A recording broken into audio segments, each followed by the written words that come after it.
members made a speech, but with what gives in the House recently, I think I need to remind members that our new member is entitled to the undivided attention of the entire House. And so, Dr. Cummings, it is my pleasure to invite you to address the House for the budget. Mr. Speaker, I am delightfully honored and cheerfully thankful to be given this opportunity to speak and to contribute to this Budget 2014 entitled A Better Guyana for All Guyanese. This caption comes close to a Partnership for National Unity's manifesto theme, A Good Life for All Guyanese. Mr. Speaker, permit me to sound a warning that the APNU party will not be easily led, flattered, bribed, or terrified by such a move, but will analyze the budget 2014 rationally and carefully and offer constructive criticisms and the necessary recommendations in order to move Guyana forward.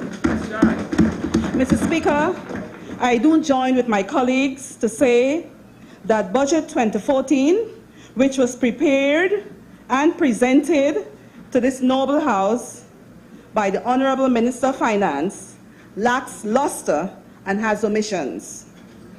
It was certainly not the best financial report. In fact, the cover page, notwithstanding some excerpts which appear to be plagiarized, Mr. Speaker, has shown and signaled the intention to the Guyanese populace that the future looks dismal and depressing.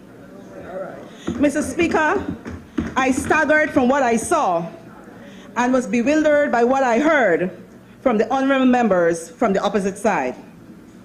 Mr. Speaker, I can only say that the government's Budget 2014 is full of ironies and eye water. The ironies, Mr. Speaker, puts the country in a state of anxiety. But the eye water, Mr. Speaker, exposes a partnership for national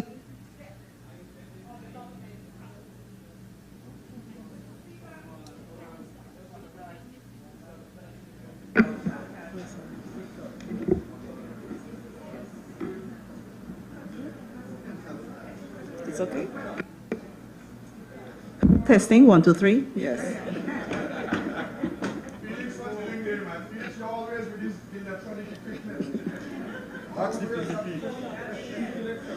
Mr. Felix, you'll take a seat at the back.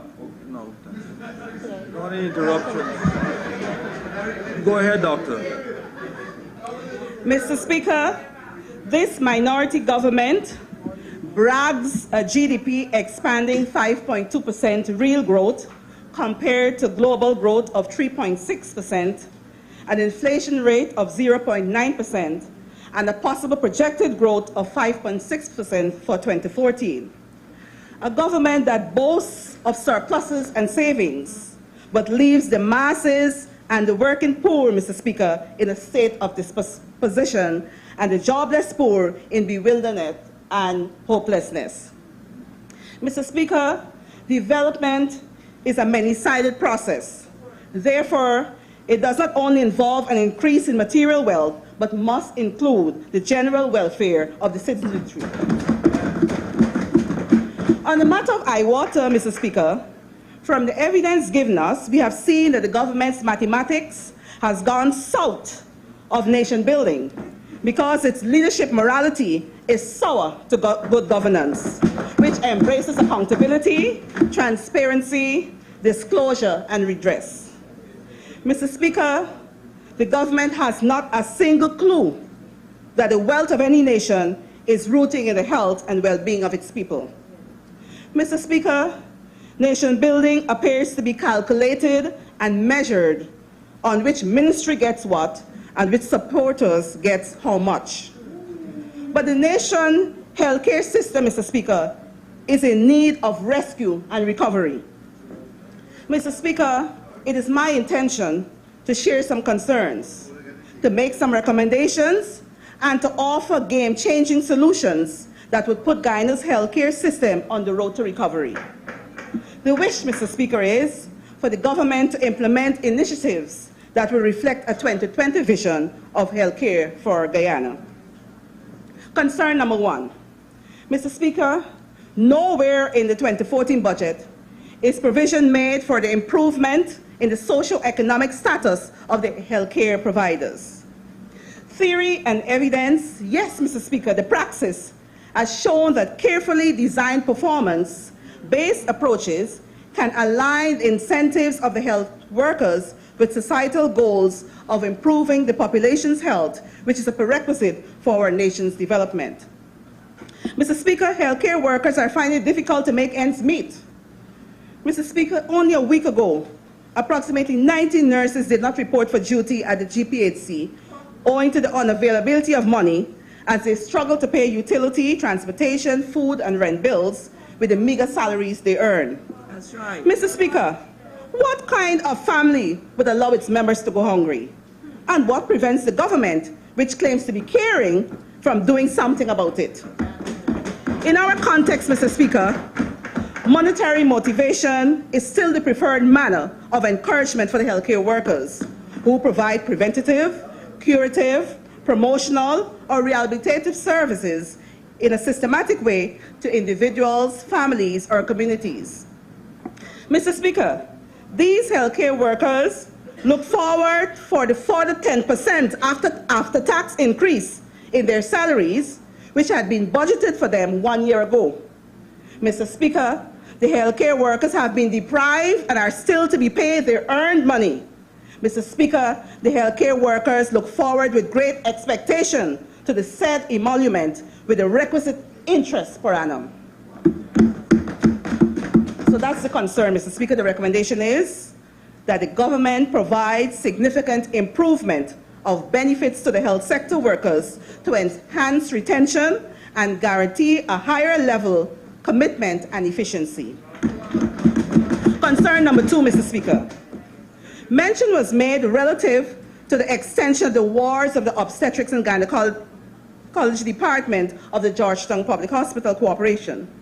However, Mr. Speaker, the Honorable Minister has not provided the methods that will be used to recruit more nurses or inform this august body of the anticipated additional burden that will be placed on the already drained and depleting nursing staff as a result of this expansion of service delivery. Mr. Speaker, the Kaichur News, page 11 of March 8, 2014, stated that over $364 million of the taxpayers' money was spent on nursing education annually. But the graduates are lost to migration to foreign countries. Yes. Mr. Speaker, the taxpayers are certainly not look forward to a brain drain, but brain circulation. To establish the point of shortages of trained nurses, Mr. Speaker, it must be emphasized that out of 120 eligible nurses from 255 who had enrolled for the 3-year nursing course, less than 50% proved eligible to write the finals. And out of the 50% who were qualified to write, 15% passed. And in one county, less than 1% passed. Mr. Speaker, this situation is a direct reflection of the large student-tutor ratio, among other factors such as overcrowding, insufficient training materials, the inadequate infrastructure. Mr. Speaker, these are not nurses, but these are postgraduate nurses, wrote exam. 29 postgraduate nurses wrote the exams, 5 passed. Medics, 30 medics wrote the exams, 1 passed. In this case, the curriculum was not changed. Mr. Speaker, this scenario leaves this noble House in uncertainty regarding the requirement of adequate nursing staff that will be available to aid the provision of safe motherhood to attend to high-risk mothers and babies who are being delivered. Recommendation, Mr. Speaker, it is recommended that the technical capabilities of the healthcare workers be strengthened at all levels through training and retraining, with a major emphasis being placed on strengthening supervisory skills. Concern number 3. Mr. Speaker, in Kaichur News, page 11, March 27, 2014, the UNICEF representative, Marianne Flack, stated that Guyana is battling to achieve the elusive Millennium Development Goals 4 and 5, which addresses specifically the reduction of infant and maternal mortality. Mr. Speaker, neonatal mortality, she says, is still a critical issue. Mr. Speaker, there are health indicators. Neonatal mortality rate, neonatal means less than 28 days of the infant. And the value here in 2004 was 15 per 1,000, which is higher than usual. Infant mortality rate, 2004, 20.8 per 1,000. Infant mortality 2013, 34.4 per 1,000. It's increasing, Mr. Speaker. Maternal mortality rate in 2004, 115 per 9.9 per 100,000. Maternal mortality rate 2010, 280 per 100,000. So it is increasing all the time, Mr. Speaker. Recommendation. Mr. Speaker, while the construction and outfitting of the proposed maternity waiting homes in Lethem and Baratika is a good gesture, this facility should be more decentralized with trained staff to respond to the growing needs in this area of healthcare service. Mr. Speaker, the 9-bed Dr. C.C.C. Nicholson Hospital at Nabaklis on the East Coast should be staffed with more midwives to allow for a 24-hour service delivery. Concern number 4, the specialty hospital. Mr. Speaker, mentioned on page 40, section 4.78, Minister's speech, as I quote, efforts continue to advance the construction of Guyana's first specialty hospital, which aims to deliver tertiary-level health care not previously available to our people, end of quote. Mr. Speaker, from time of memorial, Guyana boasts 5 levels of cares. First, level 1, a health post. Level 2, a health center. Level 3, district hospital. Level 4, the regional hospital. And level 5, a tertiary level institution with specialists. It's a referral and teaching hospital. I speak of none other than the Georgetown Public Hospital Corporation. Recommendation, Mr. Speaker. Mr. Speaker, I think the wise thing would be to develop the already existing tertiary level institution. That's right. Which will result in less cost for the taxpayers. Mr. Speaker, the specialist program with the University of Guyana, the University of Vanderbilt, the University of Ohio in USA, the Columbia University in Canada, has begun to train specialists in areas of orthopedics, general surgery, internal medicine, pediatrics, obstetrics, gynecology, to name a few. That should be sustained. The remuneration package of such doctors should be attractive with specialist salaries, Mr. Speaker. The doctors should be encouraged and deployed to work in 3 counties where they would be able to manage the patients efficiently and monitor them accurately. This would significantly reduce the incidence of patients arriving at a GPHC at late stage of their illnesses. They should spearhead procedures like mammograms, pap smears, visual inspection with acetic acid, the VIA, among others. Concern number 5, emphasis on the specialty hospital rather than primary care. Mr. Speaker, there has been a renewal of primary health care focus in the lead up of having healthy people and healthy communities. In fact, Mr. Speaker, this approach has been touted to strengthen society's ability to reduce inequities and as an essential condition for meeting commitments including the United Nations Millennium Declaration. The latter, Mr. Speaker, addresses the social determinants of health and the achievement of the highest attainable level of health by everyone. Recommendation, Mr. Speaker. We recommend that primary care service should be complemented by different levels of specialized care, whether it's ambulatory or inpatient. But the focus should be at this time on improving the primary care system. Mr. Speaker, APNU agree and join with the authors of the Integrated Prevention and Control of Non-Communicable Disease Strategic Plan 2013 to 2020, that there should be wellness centers and primary care services to promote greater integration of services to meet the needs of remote communities, including environmental surveillance. Mr. Speaker, the APNU asks this august body to pay more attention to primary health care, which would have wider scope and greater impact in promoting health and human development rather than the deliberate orchestration to put in place mechanisms to foster the distribution of patronage to those who are perceived to be loyal or satisfy certain prescribed conditions. Concern number 6. Mr. Speaker, page 42, section 4.84 speaks about recognizing the growing incidence of domestic violence and having service to focus on the prevention and management of suicidal behaviors. Mr. Speaker, we are fatigued with rhetoric and grandiloquence. Recommendation, Mr. Speaker. APNU recommends, Mr. Speaker, that there be proper data and documents to capture the factors and etiologies that have attributed to this social problem. For example, Mr. Speaker, the percentage of persons who are frustrated and jobless, the percentage of persons who are engaged in substance abuse, the age ranges of such persons who commit suicide. Mr. Speaker, APNU recommends that this information be provided so that a matrix can be developed to look at the host, environment, and agent to address the cause and thus provide prevention strategies at a primary, secondary, or tertiary level. Concern number 7.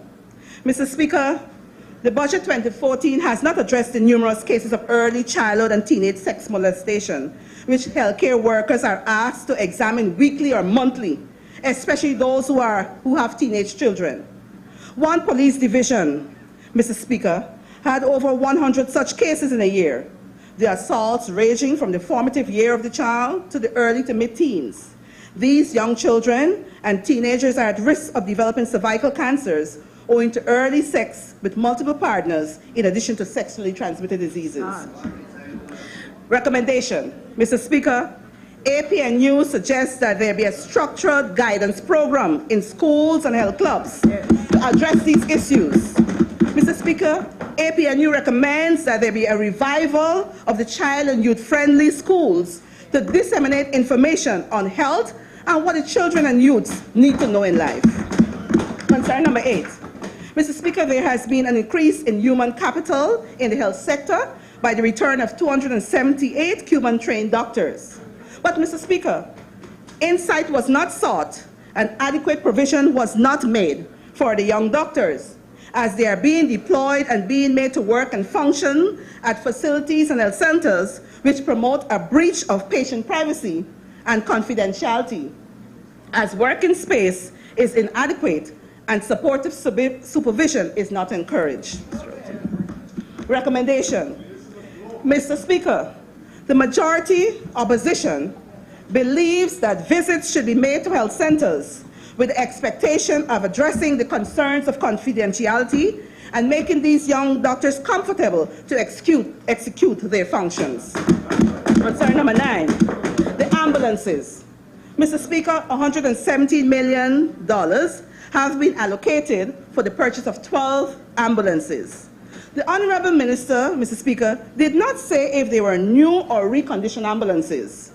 Mr. Speaker, we are unsure if the word new ambulances will in effect be a minibus with a stretcher and ambu bag. Mr. Speaker, we request further information as to whether or not it will be a real ambulance that can sustain a patient's life in case of an emergency. Recommendation, Mr. Speaker. Mr. Speaker, we're recommending that the ambulance be sent to hinterland and in areas that are needed most, and that they be fully equipped with life-saving medical equipment so that they can really be used as mobile intensive care ambulance. Yes. Concern number 10, procurement. Mr. Speaker, this topical issue has been adequately addressed by the Honorable George Norton. Concern has been raised about the drug procurement and the New Guyana Pharmaceutical Corporation, UGPC, being the sole supplier of the nation's drugs to public health facilities, the sourcing of medical drugs and pharmaceuticals and the implications. Mr. Speaker.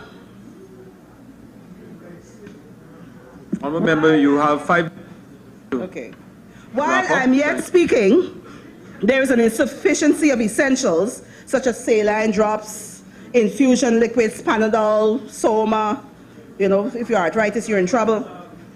Mr. Speaker, an ordinary man on the street has to pay a higher price for medication, not only in the case of topical drugs like ketoconazole and miconazole, but for important drugs. Mr. Speaker, the Kaiser News, January 5, 2014, revealed that His Excellency President Donald Ramotar publicly blasted the health sector over the incidence of shortages of drugs and wastage of pharmaceuticals at hospitals and other health facilities nationwide.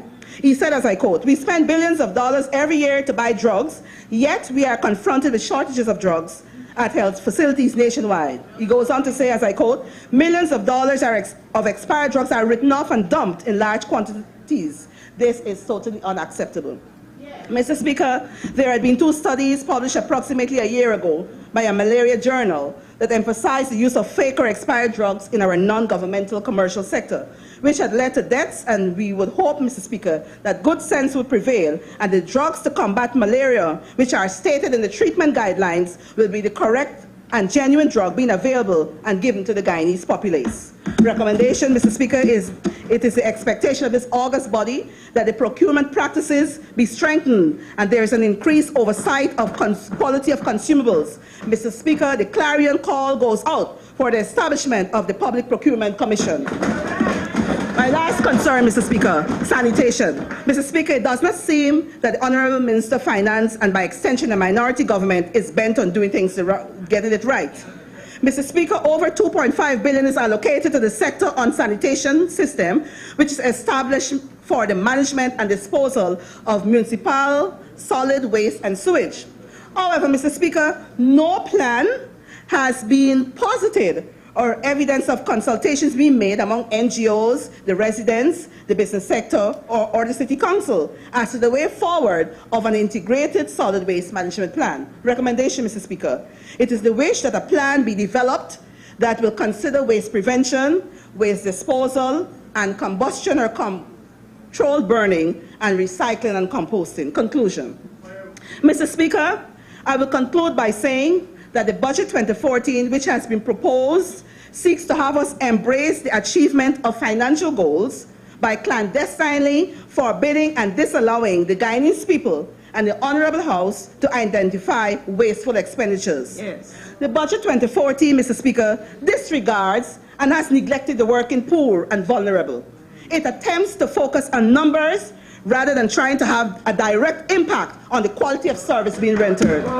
Mr. Speaker, the spending projected does not reflect value for money. Mr. Speaker, I will reiterate that the government's 2014 budget is full of ironies and eye water. All right.